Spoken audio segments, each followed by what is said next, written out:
नमस्कार, मैं हूं श्वेता झा और आप देख रहे हैं आज तक। जम्मू कश्मीर पर दिल्ली में पीएम की 8 दलों के 14 नेताओं के साथ आज सुप्रीम मीटिंग होने वाली है। बैठक से पहले पीडीपी नेता महबूबा मुफ्ती ने कहा कि खुले मन से बात होगी।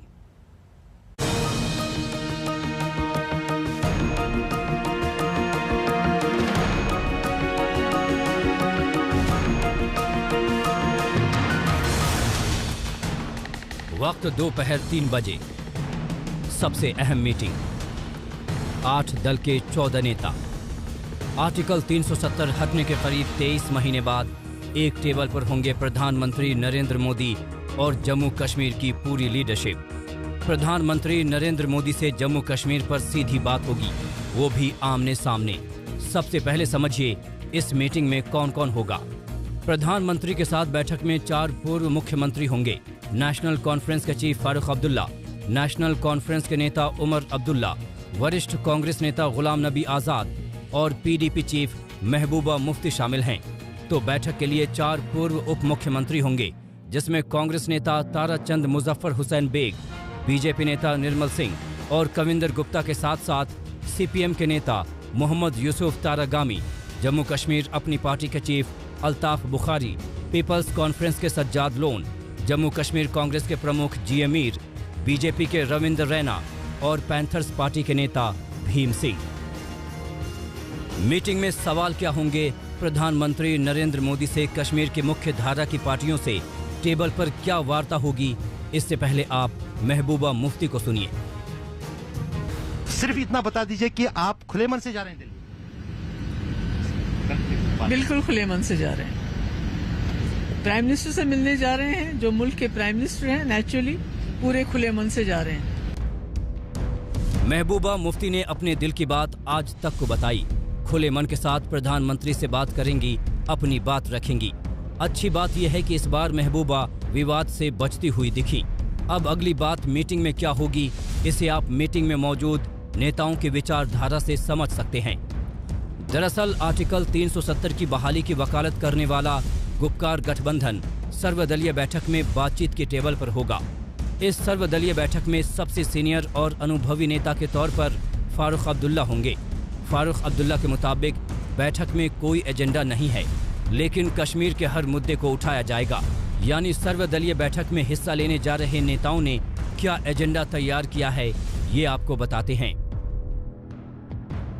एजेंडा नंबर 1, धारा 370 की दोबारा बहाली। एजेंडा नंबर 2, राज्य का दर्जा वापस देना। एजेंडा नंबर 3, लद्दाख को दोबारा जोड़ना। एजेंडा नंबर 4, परिसीमन की क्लियर तस्वीर। एजेंडा नंबर 5, विधानसभा चुनाव कराना। एजेंडा नंबर 6, जम्मू कश्मीर की विकास योजना। गुपकार ने अपनी बात बता दी, लेकिन दिल्ली आने से पहले महबूबा ने अपना अलग एजेंडा बताया था। तो क्या महबूबा जब बातचीत के टेबल पर होंगी तो वही कहेंगी जो श्रीनगर में कहा था? एजेंडा नंबर 1, धारा 370 की दोबारा बहाली। एजेंडा नंबर 2, पाकिस्तान से बातचीत। एजेंडा नंबर 3, अलगाववादियों की रिहाई। सर्वदलीय बैठक में दूसरी मुख्य धारा की पार्टियों से पाकिस्तान के मसले पर महबूबा का स्टैंड अलग है, लेकिन महबूबा ने वही कहा जो पहले से कहती आई हैं। यानी उनका ना स्टैंड बदला है और ना ही सोच। अब सवाल ये है कि प्रधानमंत्री नरेंद्र मोदी के साथ सर्वदलीय बैठक में निकलेगा क्या, क्योंकि आर्टिकल 370 की बहाली तो मिशन इम्पॉसिबल है। अशरफ वानी, श्रीनगर, आज तक। कश्मीर का फ्यूचर प्लान पीएम के पास है। वो इस फ्यूचर प्लान को सबके सामने रखेंगे। मीटिंग के लिए होमवर्क पहले ही किया जा चुका है। कश्मीर के वो नेता भी मीटिंग में आ रहे हैं जो पहले दुविधा में थे। टकराव के मुद्दे तो कई हैं, लेकिन टकराव के बीच सब कुछ ठप नहीं होना चाहिए। पीएम ने बड़ी पहल की है। पीएम मोदी की नई कश्मीर नीति में क्या है? क्या जम्मू कश्मीर फिर से पूर्ण राज्य बनेगा? क्या जम्मू कश्मीर में जल्द चुनाव होने वाले हैं? सवाल बहुत हैं, अटकलें बहुत हैं, लेकिन कोई नहीं जानता कि पीएम की मीटिंग में क्या होगा, क्या बात होगी। सस्पेंस बहुत है, हलचल बहुत है, सावधानी भी बहुत है। पीएम मोदी की मीटिंग से पहले पूरे जम्मू कश्मीर में 48 घंटे का हाई अलर्ट है। लाइन ऑफ कंट्रोल और बॉर्डर पर हाई अलर्ट है। हाई स्पीड इंटरनेट सर्विस भी सस्पेंड रहेगी। ये सब इसलिए क्योंकि माहौल बिगाड़ने वाले एक्टिव हैं, मीटिंग को डिरेल करने वाले एक्टिव हैं, लेकिन मीटिंग तो फिक्स है और नेता भी दिल्ली के लिए निकल गए। महबूबा मुफ्ती शाम को ही फ्लाइट से दिल्ली आ गई। 24 जून की मीटिंग के 14 नेताओं में महबूबा मुफ्ती, फारूक अब्दुल्ला, उमर अब्दुल्ला शामिल हैं। सीपीएम से मोहम्मद यूसुफ तारिगामी का नाम है। कांग्रेस से गुलाम नबी आजाद, ताराचंद और जीए मीर का नाम है। पीपल्स कॉन्फ्रेंस से सज्जाद लोन, पीडीपी के पूर्व नेता मुजफ्फर बेग और अपनी पार्टी के नेता अल्ताफ बुखारी का नाम है। पैंथर्स पार्टी से भीम सिंह और बीजेपी से सरविंद्र रैना, पूर्व डिप्टी सीएम निर्मल सिंह और कविंद्र गुप्ता का नाम है। पाकिस्तान के साथ बातचीत होना संभव नहीं है। बंदूक और बातचीत कभी इकट्ठे नहीं चल सकते हैं। एक तरफ पाकिस्तान आतंकियों को प्रशिक्षण देकर भारत में और जम्मू कश्मीर के अंदर घुसपैठ कराकर यहां आतंकी घटनाओं को अंजाम देता है।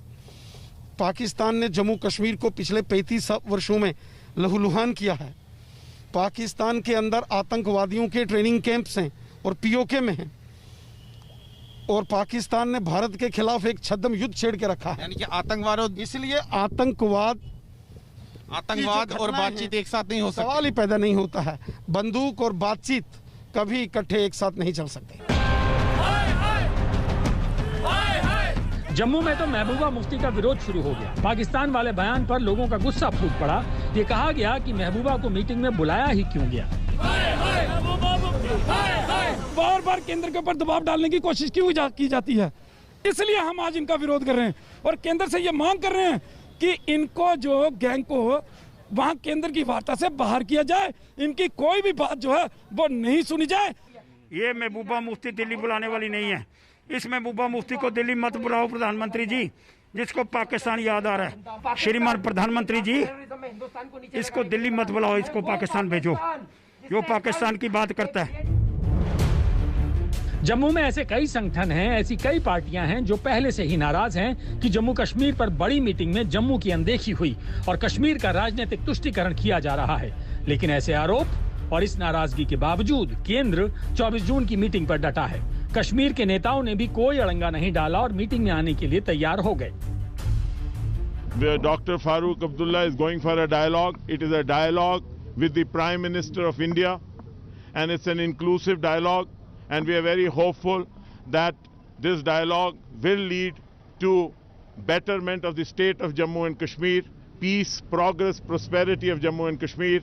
We are for Jammu and Kashmir, for the people of Jammu and Kashmir. We are not here for any power politics. We are here for the people of Jammu and Kashmir, and we will always stand for the people of Jammu and Kashmir.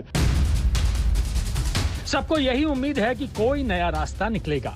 अगर PM ने 2 साल में पहली बार जम्मू कश्मीर की राजनीति के हर अहम चेहरे को चर्चा के लिए बुलाया है, तो कोई बड़ी प्लानिंग जरूर की गई होगी। डीलिमिटेशन पर चर्चा होने की बात सभी कर रहे हैं। पीएम की मीटिंग से ठीक पहले चुनाव आयोग ने भी जम्मू कश्मीर के हर जिले के डिप्टी कमिश्नर से वर्चुअल मीटिंग की। जम्मू से सुनील जी भट्ट के साथ अशरफ वानी, श्रीनगर, आज तक।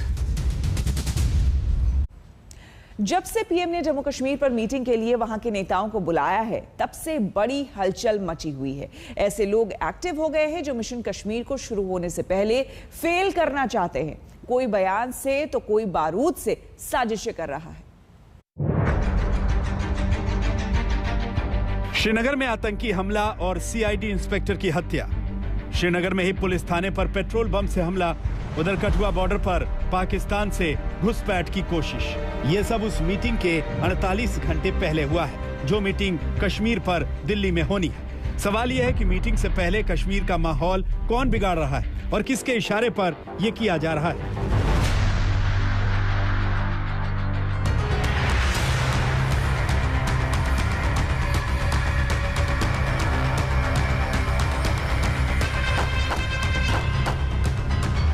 ये खौफनाक तस्वीरें श्रीनगर की। बीच सड़क पर 2 आतंकियों ने खूनी खेल खेला। पीछे से आकर पुलिस इंस्पेक्टर परवेज अहमद डार को गोली मार दी। हम इस वक्त उस घटनास्थल पर मौजूद है जहां पर कल शाम को पुलिस अफसर परवेज अहमद डार की बंदूकधारियों ने घात लगाकर हमला करके उनकी जान ले ली। दरअसल ये वो जगह है, यहाँ पर आप थोड़ा सा निशान भी अभी देख सकते हैं, अब धुला गया है खून और गोलियों के निशान, बिल्कुल ये जो है पिस्टल फायर्स के निशान जो हैं यहाँ पर मौजूद हैं। और ये मस्जिद का दरवाज़ा है, द्वार है, जहाँ इस मस्जिद में वो नमाज के लिए जा रहे थे। ये श्रीनगर के नौगाम में रात 8 बजे की बात है। परवेज अहमद डार मस्जिद से नमाज पढ़कर निकले ही थे कि थोड़ी देर में ही पीछे से आए 2 आतंकवादियों ने इंस्पेक्टर डार पर फायर कर दिया और वो वहीं मुंह के बल गिर गए। दरअसल जो ही वो यहाँ इस दरवाजे पर पहुंचे, क्योंकि अजान हुई थी मगरिब की, उसी बीच यहाँ पर जो है इस सड़क के इस तरफ जो है, जो कि सीसीटीवी फुटेज में आया है, इस सड़क पर 2 हमलावर जो थे ताक में थे कि वो जो ही यहाँ पहुँचे तो उनको निशाना बनाना है, और जो ही वो यहाँ पहुँचे तो यहाँ पर गिर पड़े, जो बिल्कुल सामने ही निशाना है। अगर जो सीसीटीवी फुटेज हम आज तक पे दिखा रहे हैं, वो अलग अलग जगहों पर सामने आई है, वो दरअसल इस सीसीटीवी कैमरे की है। जो वहाँ पर सीसीटीवी कैमरा है, उस सीसीटीवी कैमरे की फुटेज से ही वो पूरा जो मामला है सामने आया है। सीसीटीवी फुटेज से भी ये बात साफ है कि दोनों आतंकी ताक में ही थे कि कब इंस्पेक्टर डार मस्जिद से निकलें और कब वो उन पर हमला करें। इस आतंकी हमले ने 2017 की याद दिला दी, जब श्रीनगर में डीएसपी अयूब पंडित की उस वक्त भीड़ ने पीट कर हत्या कर दी, जब वो जामा मस्जिद के बाहर सुरक्षा व्यवस्था देख रहे थे। शहीद इंस्पेक्टर परवेज अहमद डार सीआईडी में थे, आतंकियों की हर चाल का पता लगाते थे, इसीलिए उन्हें टारगेट बनाकर हमला किया गया। शहीद परवेज डार की हत्या का गुनहगार आतंकी संगठन द रेसिस्टेंट फ्रंट यानी टीआरएफ है, जिसने हमले की जिम्मेदारी ली है। वो हाफिज सईद के आतंकी संगठन लश्कर तैयबा का ही एक फ्रंट है, जिसने कश्मीर में पिछले कुछ साल में पुलिसकर्मियों और कई बीजेपी नेताओं की हत्या की है। टीआरएफ के आतंकी अगर फिर से एक्टिव हैं और कश्मीर में फिर से आतंकी घटनाएं बढ़ी हैं, तो इसमें पाकिस्तान का हाथ होने से कौन इनकार कर सकता है। अभी 3 दिन पहले सोपोर में बड़ा एनकाउंटर हुआ था, जिसमें लश्कर के टॉप आतंकी मुदासिर पंडित समेत 3 बड़े आतंकवादी ढेर हुए थे, जिसमें एक आतंकी पाकिस्तानी भी था। यानी पाकिस्तान कश्मीर में आतंक की सप्लाई में कोई कोर कसर नहीं छोड़ रहा। पाकिस्तान की सेना आतंकवादियों का गठजोड़ फिर से भारत के खिलाफ जोर लगा रहे हैं। पाकिस्तान अपनी हरकतों से बाज नहीं आ रहा। ये बात तो खुद सीडीएस जनरल बिपिन रावत ने आज तक को बताई थी कि ड्रोन से पाकिस्तान कश्मीर में हथियार, गोला बारूद भेज रहा है। हथियार और असला ड्रोन के जरिए हमारे देश में भेजा जा रहा है। ये भी एक खतरा है, मतलब कि अगर इस तरह से असला और एमुनिशन और ड्रग्स अगर हमारे देश में आते रहेंगे, तो हो सकता है कि हमारे अंदरूनी माहौल को बिगाड़ने की कोशिश जारी है। पाकिस्तान की आतंकी हरकतों के बाद अब सवाल तो महबूबा मुफ्ती जैसे नेताओं से पूछे जाने चाहिए, जो पाकिस्तान से बातचीत की वकालत करती हैं और पीएम से मीटिंग के पहले अच्छे माहौल को बिगाड़ती हैं। जम्मू से सुनील जी भट्ट के साथ अशरफ वानी, श्रीनगर, आज तक।